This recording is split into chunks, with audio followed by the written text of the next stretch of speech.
அனைவருக்கும் வணக்கம். இன்றைக்கி வந்து 21/2/2024 புதன்கிழமை அன்னைக்கு நிஃப்டி இண்டெக்ஸ் அண்ட் எக்ஸ்பைரி இருக்க பேங்க் நிஃப்டி இண்டெக்ஸ் இந்த ரெண்டு இண்டெக்ஸ்லையுமே சிபிஆர் இண்டிகேட்டர் யூஸ் பண்ணி எப்படி ட்ரேட் பண்ணுறது அப்படிங்கிறத பார்த்துடலாம்.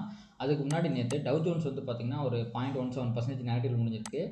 S&P வந்து பார்த்திங்க அப்படின்னா ஒரு 0.6% வந்து நெகட்டிவில் முடிஞ்சிருக்கு. நாஸ்டாக் வந்து பார்த்திங்கன்னா ஒரு 0.9% நெகட்டிவில் முடிஞ்சிருக்கு. இது மூணுமே வந்து பார்த்திங்கன்னா நெகட்டிவாக தான் முடிஞ்சிருக்கு. இது மூணு நெகட்டிவாக முடிஞ்ச இதே சமயத்தில் யூஎஸ் விக்ஸ் வந்து பார்த்திங்கன்னா அதிகமாகிருக்கு. இது வந்து பார்த்திங்கன்னா ஒரு நெகட்டிவ் சைன். எப்பவுமே ப்ரைஸ் ஃபால் ஆகும்போது விக்ஸ் அதிகமாச்சுன்னா அந்த ஃபால் வந்து கண்டினியூ ஆகலாம் அப்படிங்கிறதா இண்டிகேஷன். இது வந்து ஒரு நெகட்டிவ் சைன் தான். ரெண்டாவது வந்து பார்த்திங்க அப்படின்னா யூஎஸோட 10-year பாண்ட் ஈல்டு. இந்த 10-year பாண்ட் ஈல்டு வந்து பார்த்திங்கன்னா நேற்று எப்படி யூஎஸ் மார்க்கெட் வந்து ஒரு ப்ரைஸ் ஆக்ஷன் ஃபார்ம் பண்ணிச்சோ அதே மாதிரி தான் இதுவுமே வந்து பார்த்திங்கன்னா அப்படின்னா ஒரு 4.2 பக்கத்தில் முடிஞ்சிருக்கு. இப்போவுமே வந்து பார்த்திங்கன்னா இது 4.29 பக்கத்தில் ட்ரேட் ஆகிட்டு இருக்கு. ஸோ இது இன்க்ரீஸ் ஆகிறது வந்து பார்த்திங்கன்னா ஸ்டாக் மார்க்கெட்டு நல்லது கிடையாது. அடுத்து வந்து க்ரூட் ஆயில் வந்து பார்த்திங்கன்னா கடைசியாக வந்து பார்த்திங்கன்னா லாஸ்ட் வந்து ஒரு ரிவர்சல் வந்துருச்சு. உங்களுக்கு இந்த ரெசிஸ்டன்ஸ்லேருந்து நேற்று வந்து ஒரு ஃபால் வந்து 77 க்ளோஸ் ஆகிருக்கான். இது ஒரு நல்ல சைன் தான். அடுத்து இப்போ வேர்ல்டு மார்க்கெட் ஃபியூச்சர்ஸ்லாம் என்ன பண்ணிருக்கு அப்படிங்கிறத பார்த்துடலாம். ஃபஸ்ட்டு வந்து டவ் ஜோன்ஸ் வந்து பார்த்திங்கன்னா -0.08% நெகட்டிவில் இருக்குது. S&P வந்து இதுவுமே நெகட்டிவாக இருக்குது. நாஸ்டாக் நெகட்டிவாக இருக்குது. இது மூணுமே யூஎஸ் மார்க்கெட் ஃபுல்லாக வந்து பார்த்திங்கன்னா நெகட்டிவாக இருக்குது. அடுத்து வந்து பார்த்திங்கன்னா டாக்ஸுமே நெகட்டிவாக இருக்குது. இது என்னடா வந்து க்ரீன் கலரில் இருக்குது அப்படின்னு நினைக்காதீங்க. ரெஃப்ரெஷ் பண்ணால் இது எல்லாமே ரெட் ஆகிடும். அங்கே பார்த்தீங்களா எல்லாமே ரெட்டில் இருக்குது. அடுத்து வந்து பார்த்திங்கன்னா யூரோப்பியன் ஃபியூச்சர்ஸுமே வந்து பார்த்திங்கன்னா ரெட்டில் தான் இருக்குது. அடுத்து வந்து நிக்கி இவனுமே ரெட்டில் தான் இருக்கான். ஸோ வேர்ல்டு மார்க்கெட் எல்லாமே வந்து பார்த்திங்கன்னா இப்போ வந்து ரெட்டில் தான் இருக்குது. இது ஒரு சின்ன நெகட்டிவ் சைன் தான். ஆனால் பெரிய அளவுக்கு நெகட்டிவாக இல்லை. ரெட்டில் நெகட்டிவ் பையஸில் ஃப்ளாட்டாக ட்ரேட் ஆகிட்டு இருக்காங்க அப்படிங்கிறத சொல்லலாம். அடுத்து வந்து கிஃப்ட் நிஃப்டியை பார்த்துடலாம். கிஃப்ட் நிஃப்டி வந்து பார்த்திங்கன்னா 22,228 அப்படிங்கிற ரேஞ்சில் வந்து இன்றைக்கி மார்னிங் வந்து ஓப்பன் ஆகிருக்கு. ஓகேங்களா, 228 230 ரேஞ்சில் இருக்கான். ஸோ நேற்று நிஃப்டி ஃபியூச்சர் வந்து பார்த்திங்கன்னா 22,217 க்ளோஸ் ஆயிருந்துச்சு. இப்போ 238 அப்படின்னா உங்களுக்கு ஒரு 20 பாயிண்ட்டுக்கு பக்கமாக வந்து பார்த்திங்கன்னா நிஃப்டியில் வந்து கேப் அப் வருது. ஓகேங்களா, அப்போது நிஃப்டியில் வந்து 20 பாயிண்ட் கேப் அப்னா இன்றைக்கி வந்து நம்ம டுமாரோ சிபிஆர் வந்து ஆன் பண்ணிக்கலாம். எஸ், இப்போது நேற்று க்ளோஸ் வந்து பார்த்திங்க அப்படின்னா 217 ரேஞ்சில் க்ளோஸ் ஆகிருக்கு. ஸோ 230 அப்படின்னா 217லேருந்து 230னா உங்களுக்கு வந்து ஒரு 25 பாயிண்ட் வந்து பார்த்திங்க அப்படின்னா கேப் அப் ஆகுது. அப்போது உங்களுக்கு வந்து பார்த்திங்கன்னா நிஃப்டி வந்து இந்த ப்ரீவியஸ் டே ஹைக்கு மேலே வந்து எஸ் நம்ம இங்கே ஆல்ரெடி போட்டிருக்கோம் பார்த்திங்களா இந்த லைன்லேருந்து வந்து பார்த்திங்கன்னா மேலே இதுக்கு மேலே தான் வந்து ஓப்பன் ஆக போகுது. இதுக்கு மேலே ஓப்பன் ஆகிட்டு ப்ரைஸ் வந்து மேலே R1 தாண்டி க்ளோஸ் வச்சாதான் மார்க்கெட் ட்ரெண்ட் ஆகிறதுக்கு வாய்ப்பு இருக்குது. சப்போஸ் இன்றைக்கி ப்ரைஸ் வந்து நிஃப்டியில் ப்ரீவியஸ் டே ஹையை தாண்டி க்ளோஸ் வச்சிச்சு அப்படின்னா இங்கே கீழே வந்து சிபிஆர் வரைக்கும் வரக்கு வாய்ப்பு இருக்குது. இது வந்து ஒரு வைடு அசெண்டிங் சிபிஆர். அதனால் கண்டிப்பாக இன்றைக்கி வந்து சிபிஆர்லேருந்து ரிவர்சல் எடுத்து மார்க்கெட் வந்து அகைன் வந்து மேலே போயிடும். ஸோ இப்போ வந்து பார்த்திங்கன்னா ஹை ப்ராபபிள் ட்ரேட்ஸ் இன்றைக்கி என்னென்ன அப்படின்னு பார்த்திங்க அப்படின்னா ஒன்று வந்து R1லேருந்து ட்ரெண்டிங் ஆகுது. ஏன்னா நேற்றே வந்து பார்த்திங்கன்னா பேங்க் நிஃப்டி பயங்கரமாக ட்ரெண்டிங் ஆயிடுச்சு. 1.2% ஏறி இருந்துச்சு. பட் நிஃப்டி வந்து 0.3% தான் ஏறி இருக்குது. அந்த இதை காம்பன்சேட் பண்ணுறதுக்காக சப்போஸ் எனக்கு நிஃப்டி ஏறிச்சு உங்களுக்கு R1 தாண்டி க்ளோஸ் வச்சுச்சு அப்படின்னா ஒரு ட்ரெண்டிங் டே எதிர்பார்க்கலாம். சப்போஸ் உங்களுக்கு வந்து அது வந்து R1 கிராஸ் பண்ணிச்சுன்னா R1 ட்ரெண்டிங் டே வந்து நீங்கள் வந்து அந்த ட்ரேட் வந்து ட்ரை பண்ணி பார்க்கலாம். R2 வரைக்கும் மார்க்கெட் போகிறதுக்கு வாய்ப்பு இருக்குது.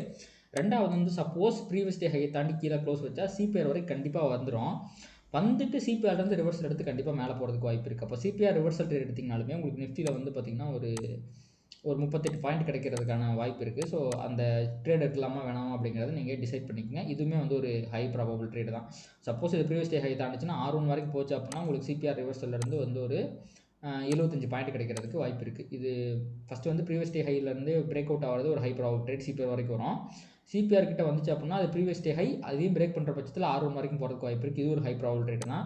இது மூணோட மிகப்பெரிய high probable trade R1 break பண்ணும்போது ட்ரெண்ட் ஆகிற ட்ரெண்டிங் ட்ரேட். இது மூணு தான் இன்றைக்கி நிஃப்டியில் பாசிபிள். இன்றைக்கி நிஃப்டியில் பெரிய ஃபால் வரதுக்கான வாய்ப்பு சுத்தமாக கிடையாது. ரெண்டாவது வந்து பார்த்திங்க அப்படின்னா பேங்க் நிஃப்டிக்கு வந்தோம் அப்படின்னா பேங்க் நிஃப்டிக்கும் வைடு சிபிஆர் தான் ஃபார்ம் ஆயிருக்கு. இது வந்து ப்ரீவியஸ் டே ஹையாக இருக்குது. இன்றைக்கி பேங்க் நிஃப்டிக்கும் அதே வந்து ஒரு 0.2% வந்து கேப் ஆகுது அப்படின்னா நேற்று ப்ரைஸ் க்ளோஸ் வந்து பார்த்திங்கன்னா 47,094. இங்கேருந்து ஒரு 0.2%னா உங்களுக்கு வந்து எஸ் சேம் அதே ப்ரீவியஸ் டே ஹைக்கும் R1க்கு இடையில ஓப்பன் ஆக போகுது. நிஃப்டியில் சொன்னால் அதே செட்டப் தான் பேங்க் நிஃப்டிக்கும். உங்களுக்கு வந்து ப்ரீவியஸ் டே ஹையை தாண்டி க்ளோஸ் வச்சுச்சுன்னா சிபிஆர் வரைக்கும் வரும். சிபிஆர்லேருந்து ரிவர்சல் எடுத்து உங்களுக்கு ப்ரீவியஸ் டே ஹை R1 வரைக்கும் போகிற வாய்ப்பு இருக்குது. பட் இங்கே R1க்கும் ப்ரீவியஸ் டே ஹைக்கும் இடையில இருக்க டிஸ்டன்ஸ் வந்து ரொம்ப அதிகமாக இருக்கிறதுனால இது எவ்வளோ தூரத்துக்கு வந்து மேலே போகும் இன்றைக்குமே ட்ரெண்ட் ஆகுமா அப்படிங்கிறது வந்து எனக்கு தெரியல. ஆனால் பொசிஷனலாக மார்க்கெட் புல்லிஷாக தான் இருக்குது. ஸோ நீங்கள் பை அண்ட் டிப்பை யூஸ் பண்ணி உங்களுக்கு சிபிஆர் ரிவர்சல் ட்ரேட் எடுத்தீங்க அப்படின்னா உங்களுக்கு வந்து ஒரு ஹை ப்ராபபிள் ட்ரேட் பேங்க் நிஃப்டியில் கிடைக்கிறதுக்கு நிறையா வாய்ப்பு இருக்குது கம்பேர்ட் டு நிஃப்டி.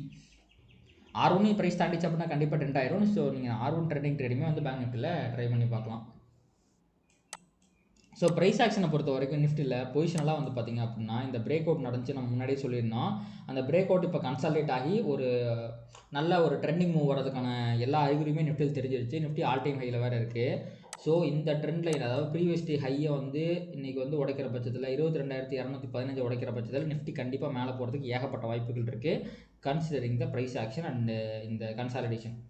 ஓகேங்களா. இன்னும் ஒரு நல்ல ஒரு ட்ரெண்டிங் மூவ் இன்னும் நிஃப்டியில் வர பிரேக் அவுட்டுக்கு அப்புறம். அதே மாதிரி டெய்லி டைம் ஃப்ரேம்லையும் பார்த்தீங்க அப்படின்னா இங்கே பாருங்கள், இந்த கடந்த 2 நாட்களாகவே பிரேக் அவுட் இது வந்து கன்வின்சிங்கான பிரேக் அவுட் கிடையாது. உங்களுக்கு வந்து பார்த்தீங்கன்னா டோஜி வந்துச்சு, அதுக்கு அடுத்த நாளுமே டோஜி வந்துச்சு, 2 நாளுமே டோஜி. 3வது கேண்டில் இது ரெண்டுமே வந்து இண்டிசிவ்னஸ் தான் இண்டிகேட் பண்ணுது. அதாவது பையர்ஸும் செல்லர்ஸும் வந்து பார்த்தீங்கன்னா போட்டி போட்டிருக்காங்க, ப்ரைஸ் எந்த பக்கம் தூக்கிட்டு போகிறதுன்னு தெரியல அப்படிங்கிறதுக்கான இண்டிகேஷன் தான் இது. ஆனால் நேற்று கன்வின்சிங்காக வந்து பார்த்தீங்க அப்படின்னா உங்களுக்கு ஒரு புல்லிஷ் கேண்டில் வந்துருச்சு. அதனால் இன்றைக்கி மார்க்கெட் மேலே போகிறதுக்கான வாய்ப்புகள் தான் ரொம்ப அதிகமாக இருக்குது. So R1 trending on, suppose R1 trending trade or suppose price வந்து சிபிஆர் கிட்ட வரும்போது நீங்கள் எடுக்கிறீங்க அப்படின்னா கண்டிப்பாக அது ஒரு ஹை ப்ராபபிள் ட்ரேடாக தான் இருக்கும்.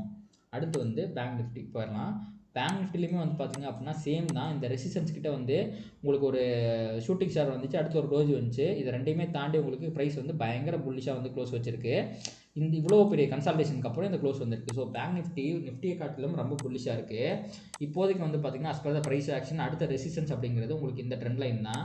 ஸோ இன்றைக்குமே பேங்க் நிஃப்டியுமே வந்து பார்த்திங்கன்னா ஒரு இந்த ரேஞ்ச் இருக்குது பார்த்தீங்களா, அந்த 47,200 அப்படிங்கிறது ஒரு சின்ன ரெசிஸ்டன்ஸாக இருக்கிறதுக்கு வாய்ப்பு இருக்குது. ஏன்னா ப்ரைஸ் ஆல்ரெடி அந்த இடத்துல போயிட்டு உங்களுக்கு நிறையா வந்து சப்போர்ட் எடுத்திருக்கு.